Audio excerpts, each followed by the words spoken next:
This is the Action Movie Guys podcast, bringing you action movie reviews from across the decades, plus box office numbers and insight like never before.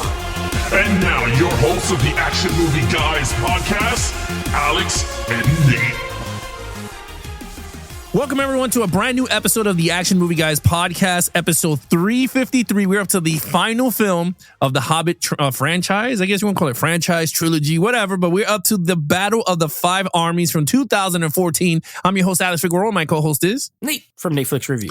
All right, Nate, because I know you're the only one here between us two that saw it in the theater. So what was your initial reaction seeing this in the theater? Okay, well, I did see this at the theater in, I don't know, whatever IMAX, 3D, whatever it came out. I saw it in the ultimate version. Man, I tell you what, I saw all these movies when they came out, and now rewatching them for this, I barely remember anything that happened in these movies. So this is another one. I saw it in 2015, whenever it was, 2014. This was almost like watching it for the first time. I barely remembered any of this stuff. So I remember liking it when I saw it at the theater. I know that. I didn't really remember what happened. Oh, all right. Yeah, no, I didn't get to see. This is the first time me watching. Actually, this is the first time me watching the entire series. I never seen them. It's funny. I brought the 4K big ass box set, and I was like, all right. And little do we know, we did it for the Action Movie Guys podcast. We watched all of them because I don't think I was ever gonna put them. You got your money's worth of that box set finally, because now you watched all 6 of them. Yeah, and I gotta say though, we're to the third film. The New Line Cinema, I guess Warner Brothers, they did a fantastic job on the transfer. They all look crispy. Yes.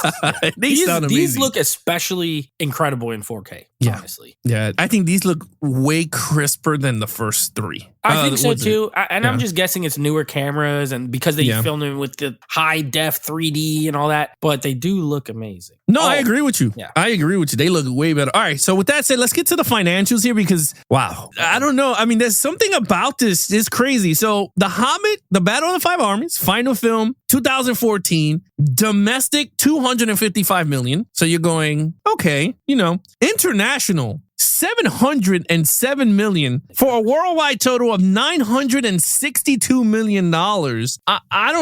Nate, I don't know. I don't get it. I mean, it didn't do well. Well, I mean, it did do almost good. $1 billion. It did great. Yeah. But I don't know. I'm shocked.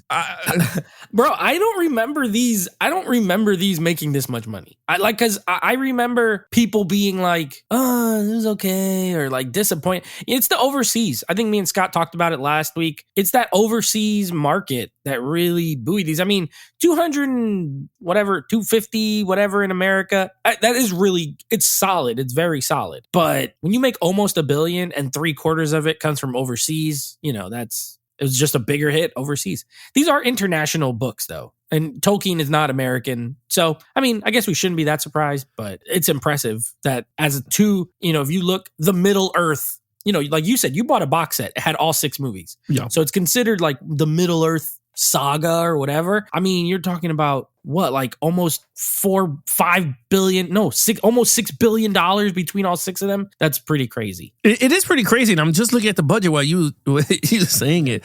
This movie it just said 250 to 300 million to make. I believe it. There's a lot of CGI. Oh, it's tons of CGI. I mean, throughout all these, and you and Scott, I was out of the country last episode. On a mission. Yeah, on the mission.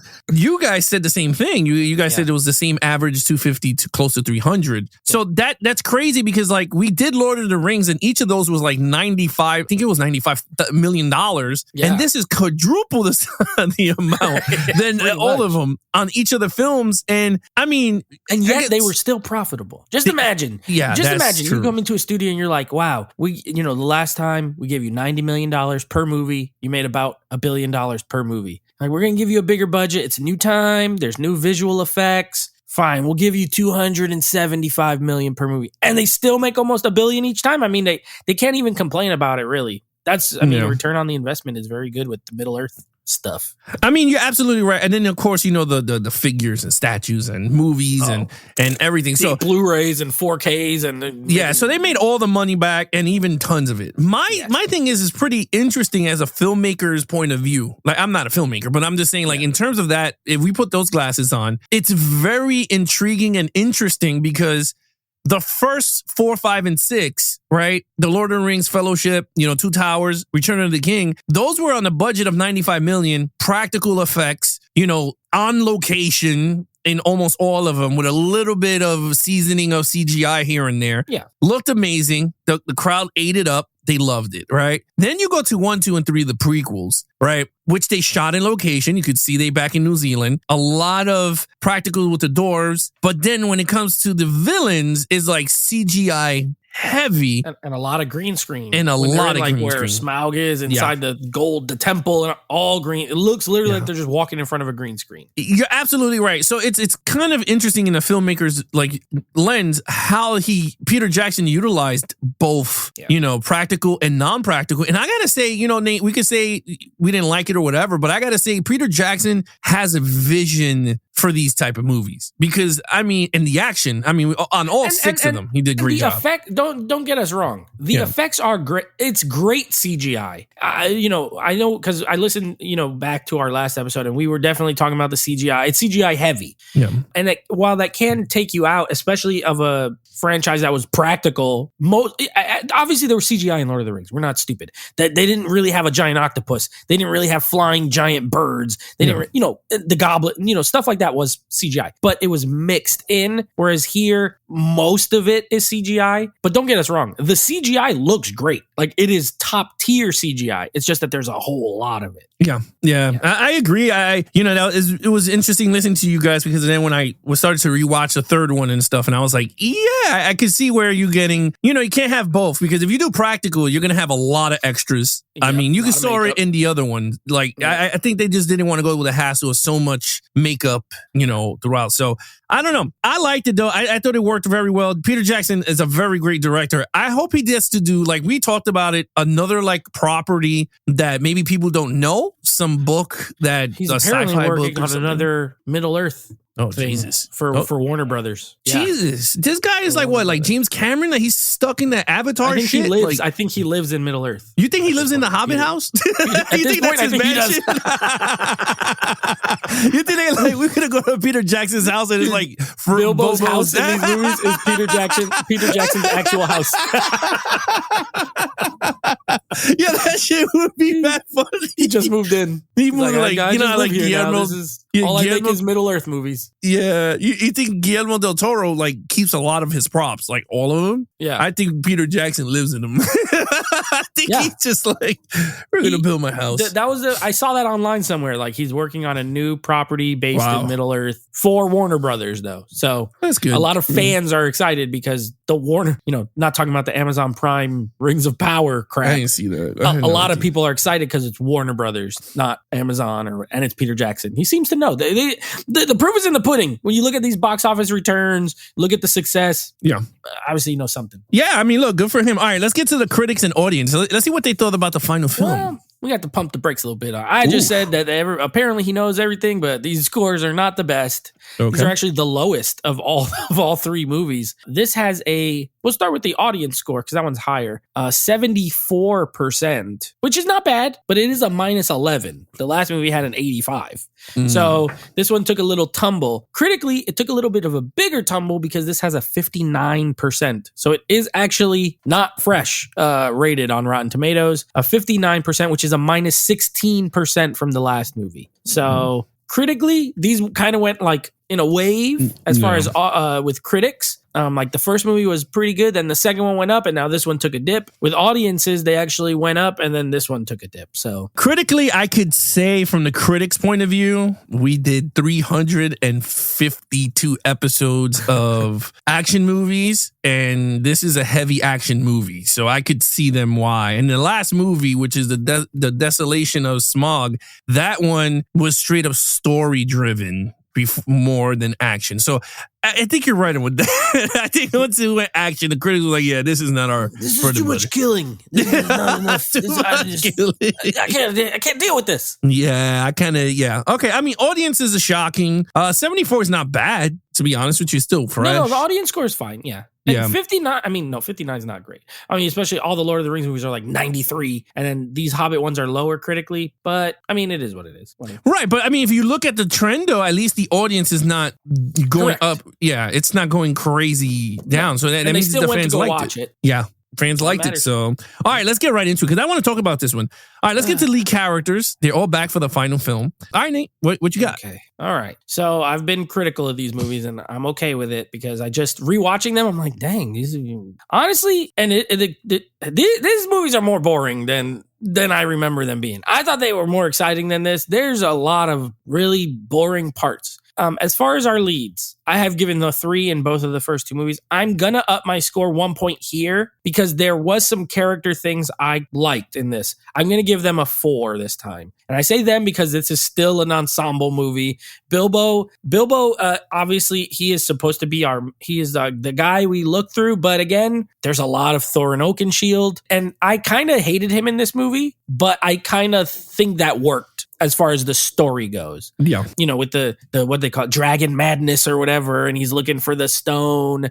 And I kind of like the whole thing of like Bilbo having it the whole time. And then like he wants to give it to him, but he knows if he does, it's going to be worse. So he's holding it from him. And then he trades it to the other guys after he gave him his little suit. And he's like, we're friends. And here's your suit. And then you could tell he feels like a jerk because he knows he has the stone the whole time. So I kind of liked all that stuff. So Thorin was annoying. He was like starting to piss me off, especially at that part where they're like, you have peace or you have war. He's like, we'll have war. I'm like, oh my God, this guy just wants to fight everybody, but he won't go outside. He's staying in his little thing. But I did like Bilbo in this. I like that whole thing of him trying to be friends with him while also not being an enabler of his craziness and being like, I'll just give you the stone and go. He could have just gave it to him and left and been like, none of this matters to me. I live in the Shire. I'm good. So I kind of like that about him. Gandalf, I'll let you talk about him because I know you love him. It was good. I thought the characters were better this time. Also, there were some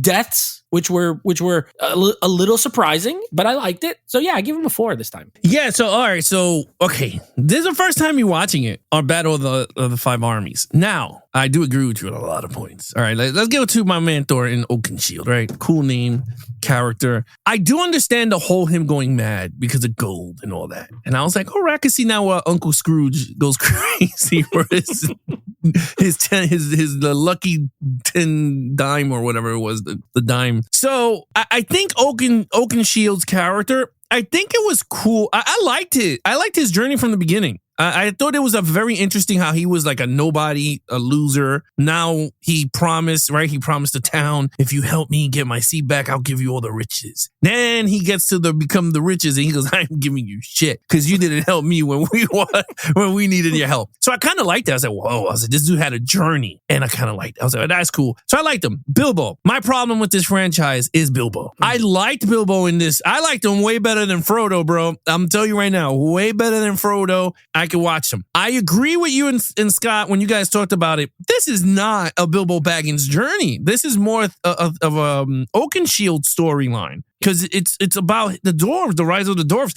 That's me. That's what I'm thinking because that's what I got. So. Yeah. But I liked Bilbo. He became a hero. I liked him. Whereas Frodo just was annoying as fuck throughout all the Lord of the Rings. I was like, oh God, I hate you. But I like Bilbo. He stood ground. He fought when he needed to. He had his sword. He used you know what? We gave Frodo shit for putting on that ring all the time. I gotta say though, Bilbo put it on the times that he needed to put it on. And It wasn't like times that he was like, oh, he's feeling it. And he goes, oh, I just want to put it on. And it was like, all right, cool. But you know what? The only difference is that he didn't have like the Riff Raves and Sauron on his ass the whole time. Yeah. Whereas Frodo's every time he put it on, they knew where it was coming from. So Bilbo that was the only used difference. It as a tool to like escape certain places or to get certain. Whereas, Frodo just kept putting it on because he was like, gotta put on my ring. Yeah, that shit was annoying. So that's what I'm saying. Like Bilbo, Theron, great. Gandalf the Useless. He is the worst wizard. This is the final movie, and I'm gonna say this shit, and I don't care. Anyone could defend it. I don't care. He is the worst wizard put on screen. in cinema history, dude. He is garbage. He got his ass beat in the second movie. They threw his ass in the Iron Maiden cage. He couldn't get out. The elven chick comes and saves his ass. Then the dude with the rabbit sled comes. What's it called? The jizz hair Rack-a-tack-tacks? guy. It looks like he has like jizz caked into his hair. I hate that guy. What's it called? Rat-a-tats? He looks like a glazed donut. Yeah. A glazed donut. Yeah, Rat-a-tats did more than what Gandalf did with his powers. Radagast, I think is. Yeah, Radagast. Yeah. That dude was, I kind of liked that. I thought he was pretty cool. They used him when they needed him. Gandalf was whack. He was garbage. My man Saruman did way more in this movie than Gandalf did. He was giving dudes the tate quieto stick to everybody, bro. He was giving them the ass beating. And I liked it. My only gripe, Nate, in this film, and this is why I gave it a 4, was that we never got to see a scene with Saruman turning bad. Because I thought we were going to get that. Remember when he said, okay, stay back. I'm going after him. I'll go after Saruman. Yes, I thought they were going to give us a scene where this dude promised him something. And he's just like, oh, okay, I'll help you guys. You know what I mean? Unless it's in the extended cut. I don't know. But I don't know. That's what I got. And Legolas. Oh my God. My boy Legolas.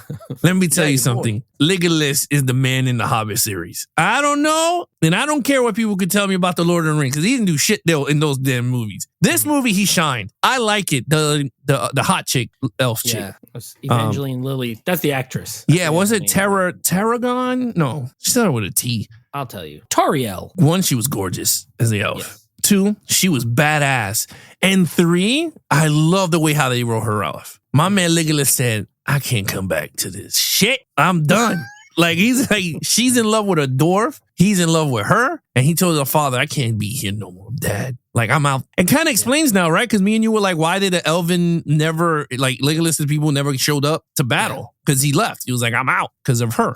So I was like, okay. But Legolas in this whole thing was amazing. So with that said, I'm going to give it a 4. It could have been a 5 if Gandalf did something. And other than that, I mean, I don't, it's not a perfect script, but I thought they had great jobs with everybody. So I give it a 4. And the guy looked like Tyrion Oakenshield looked like Mel Gibson in certain scenes. Yeah, or Gerard Butler at other times. Yeah, they like a mix of both. Gerard Gibson. Gerard Gibson. Or Mel Butler. Oh, shit. All right. Thorin Oakenshield, played by Mel Butler. All right, 4 across the board there. Okay, main villain. Okay, so you made a fair point in last episode when you were doing your via satellite. You made a fair point. I do think that this, the Lord of the Rings, we never gave the villains a really high score because like the main bad guy is just a flaming eyeball, and there's not that like and this does gonna come down to preference as well. I like villains who are like have some charisma, who like they're bad, but you like watching them. You're like, oh, what is this guy gonna do? Be evil, be scheming, but also then do the fighting and all that. And Lord of the Rings didn't have that kind of villain, like big bad guy. And these, I do think, have a better one because you do have that orc guy. I don't like the way he looks, the big bald one, mostly because he's CGI, but I like him in theory, like with the one arm with the spike going through it. But at least he's like down to fight all the time. Like he wants to kill them. And I love Smaug. Now, here's my problem. Scott made a point of, well, if he did at the end of that second movie, what he did at the beginning of this movie, he would have gave him a 5 in that movie. And to his point, I agree. But here he does that. That opening scene is great when he's just like torching that town, but then he dies. He gets shot by that guy who no one cares about. The stupid bard guy, whatever his name. I mean, Luke Evans, the actor. I like that actor. Don't get me wrong, but like just the character. Who is he? Why? It's like they wanted another like Aragorn type character. Like we need a guy with long hair who's human, who people can. Why? I don't need him. And he shoots him with his. I do like the scene. I like the scene when he has his son. He's like, oh yeah, left a little bit, and he's pulling the thing. And dope scene. Love the setup. Like that whole opening is great. But then Smaug is dead for the.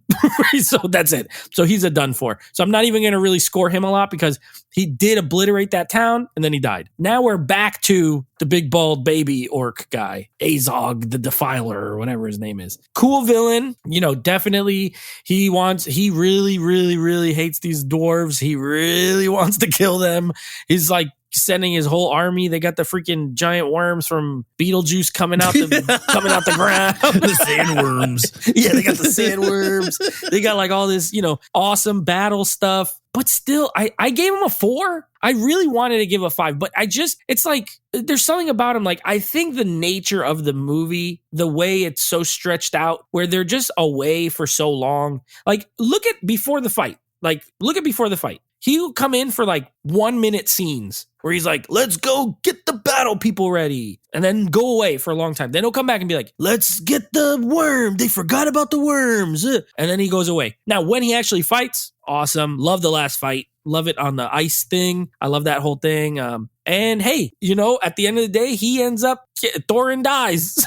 So he kind of, in a way, I almost want to give him I'm going to give him a 4.5. I'm still not going to give it a 5. But I forgot about that. He does end up killing the guy he wants to kill. So I'll give him a half point. 4.5. I think this is the closest to a 5 we'll get. Yeah. All right. So for me, as the entire package, because I'm like, this is the final movie. What did this dude with the one arm do in 3 movies? And I was like, he set up this battle. And he was a general. And I looked at it in that eyes. I totally agree with everything you said. But I was like, you know what? I got to look at it from his point of view. This dude was on top of the mountains directing which way they're going to go and attack. He was like, they ain't going to see them from the corner. And my man, the orc that ran into the wall,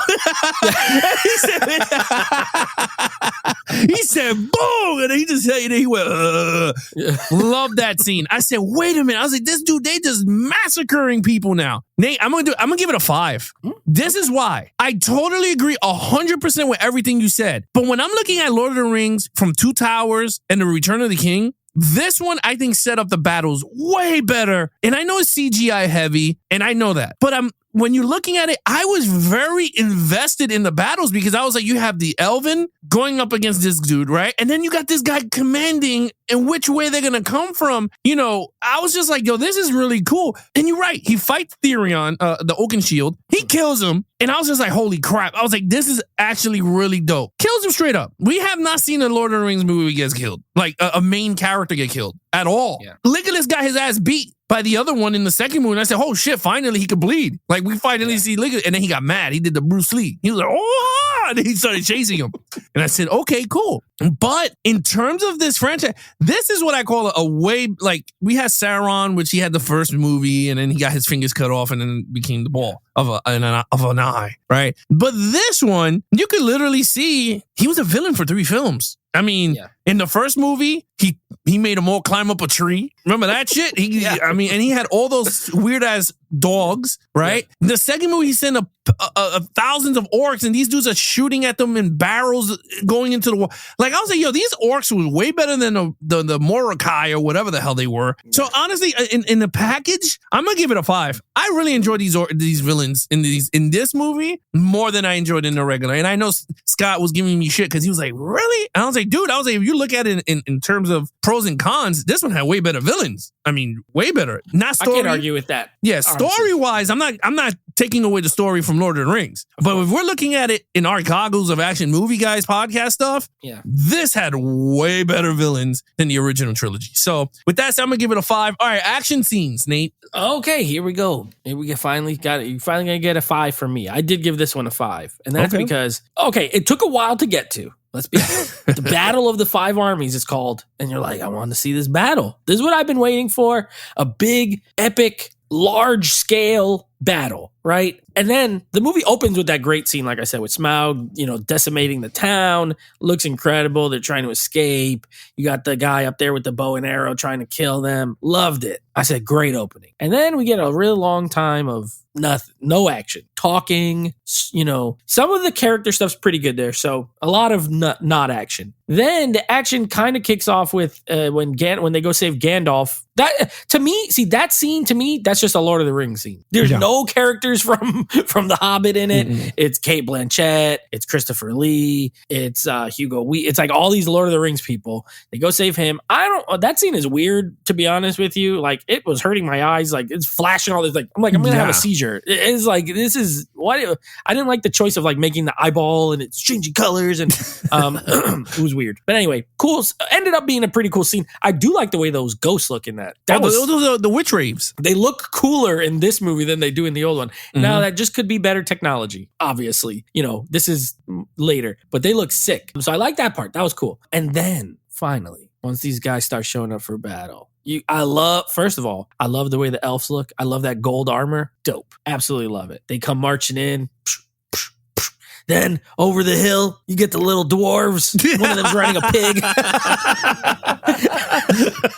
I said, okay, here they come. And I love that part when then the orcs are coming and they make the little shield wall. Boom, boom, and they put the spears. And then these dudes come jumping over top. I said, oh, here we go. This is what I like. Sick. Loved it. I thought it was great. I thought the battle scenes were great. They got giant hammers, swords. We get giant goblin monsters. This is like what I've been waiting for. Then literally the whole like last 45 minutes to an hour is like the battle. And like there's stuff happening within it as far as people moving around, but it's mostly battle scenes. I love the part in the ice, that whole section where they're over on the ice lake, Thorin, the bad guy, and the other bad guy who has like the metal head or whatever. Yeah. The one who fights the handsome dwarf and Evangeline Lilly's character. That was great. And Legolas stabs him in the top of the head. I said, oh, man. He's like smiling and then he's like, oh shoot. Why are you smiling? And he flips over, boom, stab him in the head. The only part in that whole thing that I don't like is when Legolas is running up the rocks. Like physics, they don't work that way. That's what I told. It looks like a video game. Yeah, that's what I was. I said, why? I was like, why is Legolas the only one that could break gravity? He can defy gravity. Movies? Yeah. Like if you step on that one rock, you just plummeted. There's no, gingerly jumping up there. I get he probably thought in his head, Peter Jackson, like this will look cool, but then once you think about it, you're like, this is stupid. Other than that, great. I give it a 5. He said you thought he was in the editing room going like, this shit is dumb. He said, I just played this game called Uncharted. I'm going to do this thing. Go do this thing where you can run up rocks. And it doesn't. Other than that one little moment, I love the action in this movie. 5 out of 5. Yeah, you said everything. I agree with you. I gave it a 5. I mean, the opening sequence with that damn dragon, I was like, holy hell. I felt so bad for that with that towel.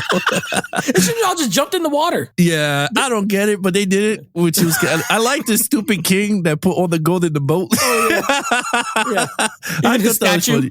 Yeah, I thought that was funny. It reminded me of Dungeons and Dragons with Hugh Grant or whatever his name is with the gold. I thought that was funny. Yeah, that opening sequence, dude, I didn't even know that was an opening sequence. I mean, I knew it was going to continue from there, but I didn't know the name of the score was going to come out after he died. Yeah, I like that. I thought that was pretty cool. My favorite scene is when they went to save Gandalf, because you got to see more of the Elven King from Riverdale fight. Hugo Weaving's character. And I liked it. I said, yo, this scene is actually, and then Saruman is doing his shit. I was like, this is what a wizard's supposed to do in like 5 movies, but we didn't get none of this. Loved it. I thought that was pretty cool. I do agree with you. This should have that Willy Wonka effect with the Sauron eye going in and out. And I was just like, what is this shit? I agree with you on that. Cate Blanchett turning evil or whatever she did with the light, and that light all thing, blue? Yeah, that light thing is the source that she gave to Sam, right? Yeah. Yes. Yeah. Right?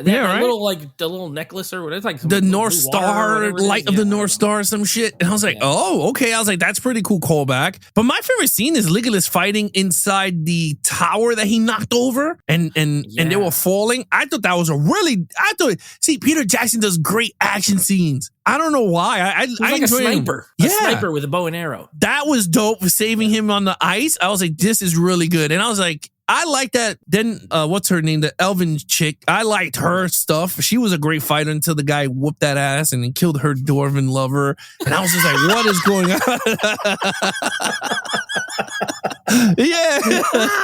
Yeah, true. I mean, accurate. I was just like, holy crap. I was like, that scene was dope. The battle, let me tell you, man, I never seen this movie before. And when I saw my man roll up in a pig, I said, this movie has became my number one movie. Riding on a pig. He was riding on a pig. And you know what's crazy? Like I said in the last review, I don't know if you ever played World of Warcraft. No. I know you've seen the movie. Yes. But it's similar to that. Imagine taking that movie and you making it cartoony like this, like real dwarven, like a cartoony. The other one was like very serious, try to be serious live action. To me, I liked the movie because I played the game. Pretty good. Yeah, but I think it could have been better if they harness what the game was about, like making it very fun. A little more fun. Yeah, like Dungeons and Dragons, but World of Warcraft, like that, comedic action fantasy. But this one did it. I enjoyed it from those elements. Like I said, I play Dungeons and Dragons a lot, so this stuff makes me like happy because I'm like, this thing is awesome. Yo, when the guy when he shot the arrow and Legolas's dad gave him the hand signal and they all did that shit synchronized with the bow, I said, holy hell! I was like, this joint is dope. Like, I mean, that battle scene was dope. I don't know what to say, man. I thought that was really cool. The cameras were on every cool spot moments. So yeah, 5 there. All right, storyline. Listen to this, by the way. While you were going, I looked it up just because I always call him the handsome dwarf, the one that she likes, because he's the only one that doesn't look totally weird. His character's name is Killy. Now, I looked up the names because these names are horrible and I don't know any of them. These are the names of the dwarves just so we can have some credibility here. You have Thorin. We know his name. Then you have Balin, Dwalin, Biffer, Bofer, Bomber, Philly, Keely, Nori, Dory, Glowin, and Ori. What the hell? Honestly, I would not even remember that. I wouldn't. How can you remember? What are we? Story? Okay, I'll be honest. I didn't love it. I don't love the storyline in this movie. I love the action. I like some of the character stuff. But what's the plot? The plot of this third movie is Thorin Oakenshield kind of losing his mind, wants this diamond stone thing, and is willing to fight everybody to get it. Basically, that's it. And again, I don't like the asides. It has too many asides where we go on these little side quests of the Gandalf thing, while first of all, it hurt my eyes. But while there's a little bit of cool action in it, it's like, it takes away. These Hobbit movies always take away from anytime they build momentum, they take away from it by going to some other thing. And I'm like, oh, here we go. We're going to go over here again to these people. And they really, really, even this, and this is the shortest one, by the way. This one is the shortest of the 3. And it still feels stretched out to as long as possible. I do think the story is the weakest part of this movie. I don't think it's bad per se, because I'm not giving it a 1 or a 2, but I'm sticking with a 3. I get bored in the middle, and it's okay. For example, I like the thing with Thorin losing his mind, but it goes on for a really long time, and it could have been kind of tightened up a little bit. So I don't know. For me, the storyline always ends up hurting these movies a bit as far as rewatchable. So I gave this one a 3. Well, interesting. I give it a 4. I was into the movie. I do agree there's certain things I hated. Like I hated the dwarf loving interest shit. I hated that. The dwarf loving. Yeah, I hated the dwarf loving scenes. I thought that was so dumb. I didn't get it. I was just like, what's the purpose of it? Just to tell me that, because of Legolas and Gimli's relationship, elves and dwarves could be friends. That's so dumb. Especially because he dies. It ends up going nowhere. Exactly. That's dumb. So yeah, I kind of, other than that, I kind of like the Bilbo story, how it ends. He goes back home, they selling his shit. I thought that was funny. Yeah. He was they were like, how do we know you're Bilbo? I was like, what? Oh God. So I don't know. There is stuff that I could nitpick and stuff, but at the end of everything, it's just a journey. Would I see it again? Yeah, I would. I will try to see the extended cut just to see what the first was it, second and third one. I will see the extended. And this cut. one's rated R. Apparently, the director's cut. Yeah, so I'll watch it again. Not now, but I'll give it in a few months or something. Give it a rewatch. But honestly, I felt the story was solid. So I'm gonna give it a 4 though, because I really enjoyed it and I wasn't bored as how you were. Like I said, I'm used to fantasy stuff. So for me, it was right up my alley. So I give it a 4. Okay, overall. Overall, I give the movie a 4. I think this one is probably my favorite of the 3. While the story, again, for me, drags a little, so did the other 2. So it's not really much different there. And then this one has better action, better. I at least Bilbo feels a little more important because he actually factors in with having the stone, the Arkenstone, and not wanting to give it to him and all that kind of stuff. Using the ring for that one part where he's like, they won't see me. I'm telling you, they won't even see me. I like the ending of this movie as well. He finally goes home, and I like how the end of this is literally the beginning of the Fellowship of the Ring. That was dope. Shows up at his house, and you could hear him in the background. Hey, again, that's the same dialogue and everything. So that was cool. But yeah, overall, I give this one a 4. I think this is a good movie. Could have been trimmed 20 minutes. I think like a 2-hour version of this is super dope. But alas, we have like a 2.5-hour version. So but yeah, I thought it was very good. I give it a 4. Yeah, for me, overall, I give it a 4 too. I like the movie. I it's shocking out of rewatching these, and every time I hear people talk about it, I'm like scared to watch them.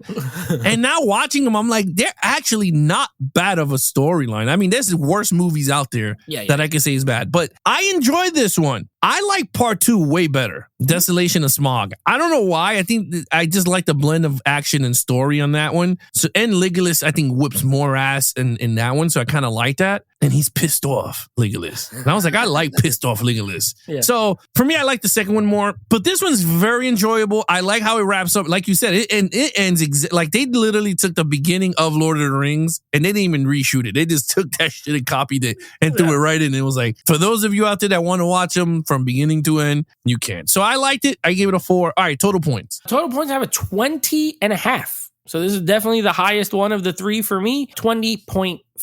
Well, this one I gave it a 22. This is 1 point higher than the second one for me. And that was because of the action. And I think the villain is the reason why the scores are that high. But yeah, it's a 22. Other than that, Nate, what is coming up next on the podcast? Okay, so that wraps up. We're done. We're done with Middle Earth. We ain't coming back again. No more movies. That's it. We're leaving this town. All right. Next up, we are wrapping up our Mel Gibson month with a little 1997 movie from Richard Donner, an action movie guy.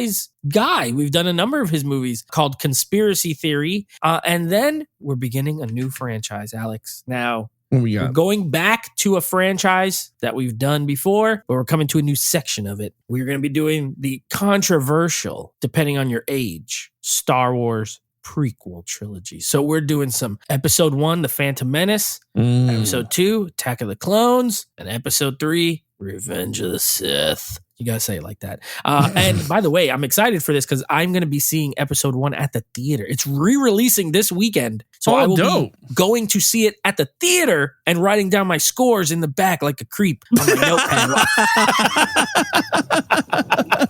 while I'm watching it.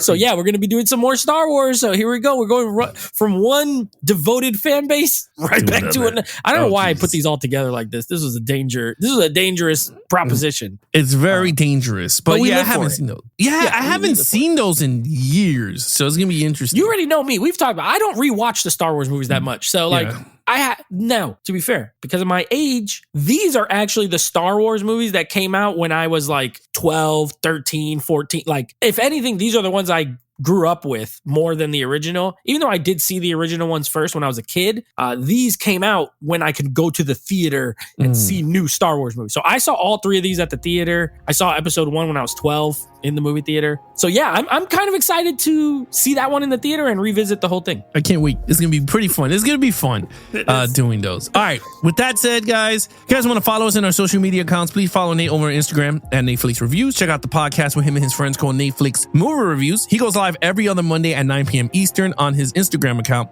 Netflix Reviews. Anything AMG Podcast, you guys can follow us on Instagram at Geeks and Flicks. Other than that, I'm your host, Alex Figueroa. My co-host is Nate from Netflix Reviews. Be awesome to each other and geek out.